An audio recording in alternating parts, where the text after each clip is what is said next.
விவசாயி, mechanic, engineer, இப்படி அப்பாக்கள் யாரா இருந்தாலும் அவங்க கனவெல்லாம் அவங்க பசங்களுக்கு ஒரு best college. AAA college of engineering and technology, Sivakasi. Counselling code 4680.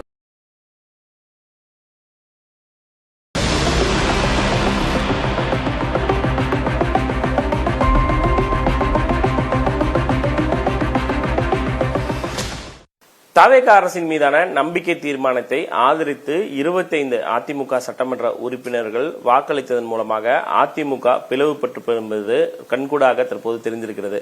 எதை நோக்கி அதிமுக நகர்கிறது, இந்த விவகாரம் எப்படி செல்லும் என்பது குறித்து பேசுவதற்காக நம்முடைய சிறப்பு நேர்காணலில் மூத்த பத்திரிகையாளர் வெங்கட்ராமன் இணைந்திருக்கிறார். அவரிடம் பேசுவோம். சார் வணக்கம். வணக்கம்.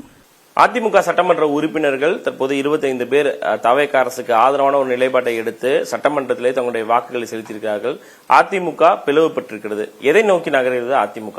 அரசியல் ரீதியாக கட்சி ஒரு பிளவு நோக்கி தான் போகுதுன்னு நினைக்கிறேன். சட்ட ரீதியாக பார்த்தால் இந்த 25 உறுப்பினர்களும் உங்களுடைய பதவியை இழக்கும் வாய்ப்பு இருக்கிறது. அதுக்கு பல படிகள் தாண்ட வேண்டும். ஆனால் அப்படி ஒரு நிகழ்வு ஏற்படலாம் தான் நான் நினைக்கிறேன். அதற்கான சூழ்நிலை இருக்கிறது. உங்களுடைய ஆர்டிகல் கூட இது ரிபல்ஸுக்கு ஃபேவரா இருக்காதோ அப்படின்ற மாதிரியான விஷயங்கள் தான் நீங்க குறிப்பிட்டிருந்தீங்க. ஏன்னா ஆன்டி டிஃபெக்ஷன் லா டெஃபினட்டா வரும். 2/3 மெஜாரிட்டி அவங்களுக்கு இல்ல. சோ அது நிச்சயமாக கட்சி தாவல் தடை சட்டத்தின் அடிப்படையில் அவர்கள் மீதான நடவடிக்கையை நோக்கி நகருமோ அப்படின்ற ஒரு கேள்வியை முன்வைக்குது இல்ல? ஆமா. இப்போ அந்த கட்சி தாவல் சட்டத்தின்படி நடவடிக்கை என்பது இப்போ எடப்பாடி பழனிசாமி கையில் இருக்குது. அவர் முதல்ல இதற்கான மனுவை பேரவைத் தலைவருக்கு கொடுக்கறாரான்னு பார்க்கணும். அவர் தன்னுடைய கட்சியோட நிலைப்பாட்டுக்கு மாறாடா இவங்க ஓட்டு போட்டிருக்காங்கன்றது தெரியுது. அந்த நிலைப்பாடு அந்த விப் என்ற ஒரு உத்தரவு மூலம் அவங்களுக்கு கொடுக்கப்பட்டதான்றது முதல் கேள்வி. கட்சியை பொறுத்த வரைக்கும் பொதுச் செயலாளருடைய முடிவு தான் இந்த உறுப்பினர்களை கட்டுப்படுத்தும். இது உச்சநீதிமன்றம் மே 2023 ஆண்டு சிவசேனாவுடைய வழக்கில் அவங்க கொடுத்த தீர்ப்பு. இதற்கு முன்னே எப்படி இருந்ததுன்னா, பொதுவாக ஒரு கட்சி பிளவு மாதிரி நோக்கி போச்சுன்னா அதில் தலைமைக்கு ஆதரவாக இருக்கிறவங்க விட அந்த அதிருப்தி அணி அதிகமாக இருந்ததுன்னா கட்சி ரெண்டாக உடைஞ்சிடுச்சு, பேரவைத் தலைவர் அவர் 2 வெவ்வேறு குழுக்களாக அவங்கள பார்க்க முடியும் அப்படின்ற ஒரு நிலை இருந்தது. இனிமேல் அப்படியெல்லாம் செய்ய முடியாதுன்ற மாதிரி உச்சநீதிமன்ற தீர்ப்பு வந்துடுது. சுபாஷ் தேசாய் வெர்சஸ் கவர்னர் செக்ரட்டரின்ற வழக்கில் அப்படி வந்திருக்குது. இது காரணம் என்னன்னா, அவங்க அரசியல் சட்டத்தில் 10வது அட்டவணை தான் இந்த கட்சி தாவல் தடை சட்டம்னு பொதுவாக சொல்கிறோம். அதில் பொலிட்டிக்கல் பார்ட்டி என்ற வார்த்தை இருக்குது. அதில் அரசியல் சட்டத்தில் மூல அரசியல் சட்டத்தில் அந்த வார்த்தையே கிடையாது. முதலாக இந்த 10வது அட்டவணையில் மட்டும்தான் இந்த வார்த்தையை அவங்க பிரயோஜனம் பண்ணாங்க. இதில் முதல்ல ஸ்பிளிட்ன்ற வார்த்தை இருந்தது. அதாவது அந்த 13 படி இந்த டிஸ்குவாலிஃபிகேஷன் ஒருத்தருக்கு எதிராக மனு வந்ததுன்னா அவர் அந்த கட்சி இரண்டாக பிளவுபட்டிருந்தால் அப்படிப்பட்ட பிளவு இருந்தால் அவங்கள பதவி நீக்கம் தகுதி நீக்கம் செய்ய முடியாது அப்படின்ற நிலைப்பாடு இருந்தது. ஒரு 20 ஆண்டுகளுக்கு முன்னால் அந்த இதை ரிமூவ் பண்ணிட்டாங்க. ஸ்பிளிட்ன்ற வார்த்தையை அந்த பத்தியே ரிமூவ் பண்ணிட்டாங்க. இப்போ பதவி நீக்கம் வந்ததுன்னா அதுக்கு இருக்கிற ஒரே டிஃபென்ஸ் மர்ஜர்ன்றது ஒரு கட்சி இன்னொரு கட்சியோட சேர்றது. அப்படிப்பட்ட சூழ்நிலையில் மொத்த உறுப்பினர்களில் அந்த கட்சியோட உறுப்பினர்களில் 2/3 பகுதி பேர் அந்த மர்ஜருக்கு ஆதரவாக இருக்கணும். அப்போ தான் அவங்க கட்சி தாவல் தடை சட்டத்திலேருந்து அவங்க தப்பிக்க முடியும். அதே நேரத்தில் உங்களுக்கு இந்த அதிமுகவை பொறுத்த வரைக்கும் 25 பேர் தான் இருக்காங்க. ஸோ அதில் அந்த நம்பர் அவங்களுக்கு எண்ணிக்கையும் இல்லை. அவங்க கட்சியுடைய உத்தரவுக்கு மாறாகவும் வாக்களித்திருக்கிறார்கள். இப்போ இருக்கிற ஒரே கேள்வி, இது போன்ற மனு ஒன்று தாக்கல் செய்யப்படுமான்றது தான். அதுக்கு அடுத்தது தான் மற்றதெல்லாம் பற்றி பேச. நீங்க சொன்னதுலேருந்தே அந்த கேள்வி முன்வைக்கிறேன். அதாவது இந்த கேள்வி எல்லாருக்குமே நிச்சயமா இருக்கும். ஏன்னா அதிமுக உறுப்பினர்கள் தற்போது 25 பேர் அங்க போயிட்டாங்க.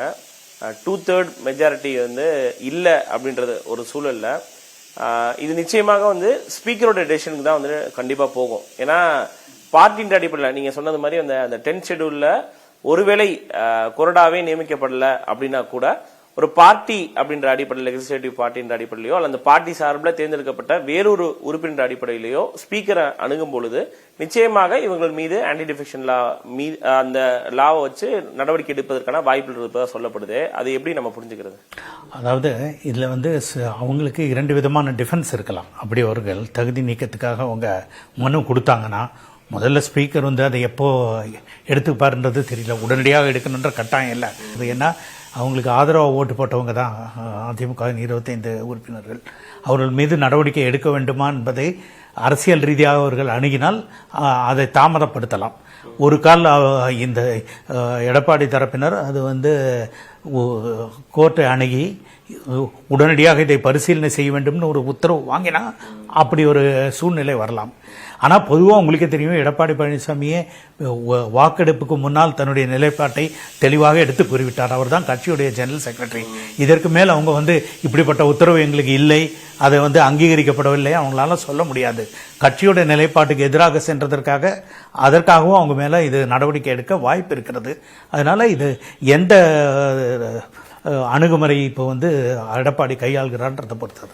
இது எப்படி சார் எடுத்துக்கிறது? அதாவது சந்தர்ப்ப சூழல் வந்து தங்களுக்கு சாதகமாக வந்து மாத்திக்கிறதுக்கான முயற்சிகள்ல வந்துட்டு பொதுவாகவே அரசியல்வாதிகள் ஈடுபடுவாங்க. காரணம் என்னன்னா, நான் சமீபத்திய உதாரணங்களே வச்சு சொல்லலாம். 2017 நம்பிக்கை தீர்மானத்தை எடப்பாடி பழனிசாமி தலைமையிலான அரசு கொண்டு வரும் பொழுது 11 சட்டமன்ற உறுப்பினர்கள் இன்க்ளூடிங் ஓபிஎஸ் வந்து அரசுக்கு எதிரான ஒரு வாக்குகளை செலுத்தினாங்க. ஆனா அவங்க மீது எந்த விதமான நடவடிக்கை எடப்பாடி பழனிசாமி தலைமையிலான அரசு எடுக்கல. அப்போது இருந்த சபாநாயகர் தனபால் வந்து எடுக்கல. சோ இப்பயும் அதே மாதிரியான ஒரு போக்கு தானே இருக்கிறதுக்கான வாய்ப்புகள் இருக்கு. அதற்கான வாய்ப்பு இருக்கு. நீங்க சொன்ன ஓ பன்னீர்செல்வமுடைய எடுத்துக்காட்டு ஒரு வித்தியாசமானது. அதுல நீங்க பேரவைத் தலைவர் மட்டும் இல்ல, எடப்பாடி பழனிசாமி தரப்பே நடவடிக்கை எடுக்கவில்லை. ஏன்னா இதே சட்டத்தில் 2 வரிகள் இருக்கு. ஒன்று வந்து ஒரு உறுப்பினர் வந்து கட்சி தலைமைக்கு சொன்னதுக்கு மாறா வாக்களித்தால் அதை 15 நாட்களுக்குள் மன்னிக்க முடியும், கண்டோனேஷன் கொடுக்க முடியும். அது வந்து எடப்பாடி பழனிசாமி செய்யல, கண்டோனும் பண்ணல, இது அவருக்கு எதிராக மனுவும் கொடுக்கல. சரி, இதுல இன்னொரு டவுட் என்ன வருது அப்படின்னா, இப்ப 25 பேர் வந்து வாக்களிச்சிட்டாங்க. ஒருவேளை மேற்கொண்டு எடப்பாடி பழனிசாமி தரப்பில் இருக்கக்கூடிய மேலும் ஒரு சில சட்டமன்ற உறுப்பினர்கள் அவர்களுடைய அணிக்கு மாறும் பட்சத்துல இது எப்படி போகும்? அதாவது இப்போ வந்து முன்ன வந்து ஸ்பிளிட்ன்ற வார்த்தை இருந்தது இல்லையா? அப்போ வந்து என்ன சட்டம் எப்படி இருந்ததுன்னா, ஒரு சில ஸ்பீக்கர் ரூலிங் படி, முக்கியமா ஜனதாதள அரசாங்கத்தில் விபி சிங் அரசாங்கம் இருக்கும்போது ரபி ராய் ஸ்பீக்கராக இருந்தபோது ஒரு முக்கியமான தீர்ப்பு ஒன்று வழங்கினார். அதாவது ஸ்பிளிட்ன்றது it's a one time affair. ஒரு கட்சி பிளவுபட்டதுன்னா ஒரே நேரத்தில் அப்போ 1/3 ரூல், 3 1 பங்கு போனால் அது வந்து ஸ்பிளிட்டு. ஒரு நாளைக்கு 2 பேர், அடுத்த நாளைக்கு 15 பேர், அது நாளைக்கு 20 பேர் சொல்லி மொத்தம் வந்து இவ்வளோ 1/3 வந்துடுதுன்னு சொல்றது ஏற்க முடியாது. அதே மாதிரி அதை பார்த்தீங்கன்னா இன்னைக்கு 2/3 இல்லவங்க இன்னைக்கு வந்து 1/3 தான் இருக்காங்க. நாளைக்கு சிலர், ஒரு வாரம் கழித்து சிலர், ஒரு மாதம் கழித்து சிலர்னு மொத்தமாக அந்த இப்போ 47ல் 31 வரணும்னு நினைக்கிறேன், 32 வரணும், 32 வரணும். அதான் 32 பேர் வர வரைக்கும் காத்திருக்க முடியாது. இது ஒன் டைம் ஃபேர்னு எடுத்தா. அப்படி இல்லாத பட்சத்தில் இவங்க வந்து இப்போ வந்து நடவடிக்கை எதுக்கு எடுக்காம இருந்து அவங்க வந்து 32 ஆனப்புறம் அவங்க எல்லாம் சேர்ந்து நான் வேறொரு கட்சியோட மர்ஜ் ஆகிறேன்னு சொன்னா தப்பிக்க வாய்ப்பு இருக்கிறது. இப்ப பிற மாநிலங்கள்ல இதே போன்ற வழக்குகளை நீதிமன்றம் சந்திக்கும் பொழுது என்ன மாதிரியான உத்தரவுகள்? அதாவது மணிப்பூர் சட்டமன்றம் மட்டும்தான் உச்சநீதிமன்றம் மிக கடுமையாக நடவடிக்கை எடுத்தது. ஒருத்தர் வந்து எதிர்கட்சியிலிருந்து ஆளுங்கட்சிக்கு மாறி அமைச்சராகவும் ஆக்கப்பட்டார். அவருக்கு எதிரான மனுவை வந்து 2-3 ஆண்டுகள் நடவடிக்கை எடுக்காததுனால உச்சநீதிமன்றம் வந்து உடனடியாக இதை வந்து ஒரு குறிப்பிட்ட தேதிக்குள்ள நீங்க பரிசீலனை பண்ணணும், அதை அவங்க மீறிட்டாங்க. அதற்கு பிறகு 2-3 வாய்ப்பு கொடுத்து அப்புறம் நேரடியாக நாங்கள் ஸ்பீக்கரை பொறுத்த வரைக்கும் நாங்கள் நேரடியாக அவருக்கு உத்தரவு கொடுக்க முடியாது, அதனால நாங்களே அவரை தகுதி நீக்கம் செய்கிறோம்ட்டாங்க. அந்த மினிஸ்டர் வந்து பதவி நீக்கம் செய்துட்டாங்க நேரடியா.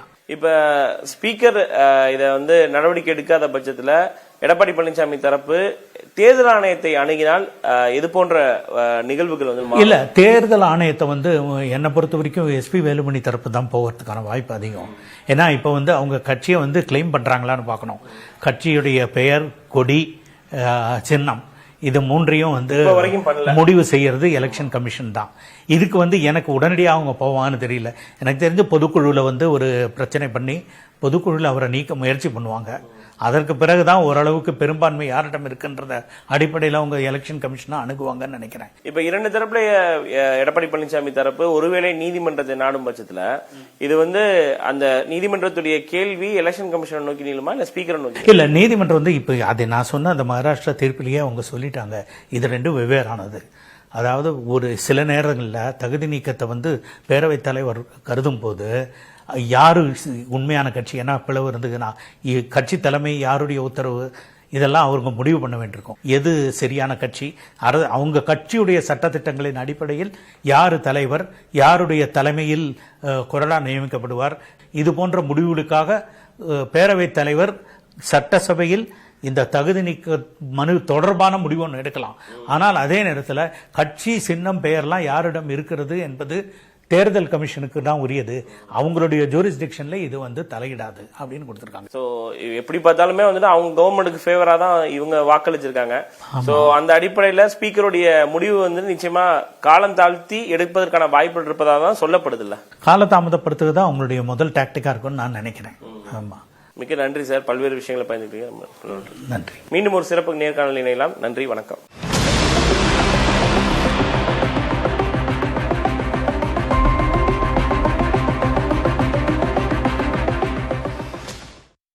விவசாயி, மெக்கானிக், இன்ஜினியர், இப்படி அப்பாக்கள் யாரா இருந்தாலும் அவங்க கனவெல்லாம் அவங்க பசங்களுக்கு ஒரு best college AAA college of engineering and technology, Sivakasi. Counselling code 4680.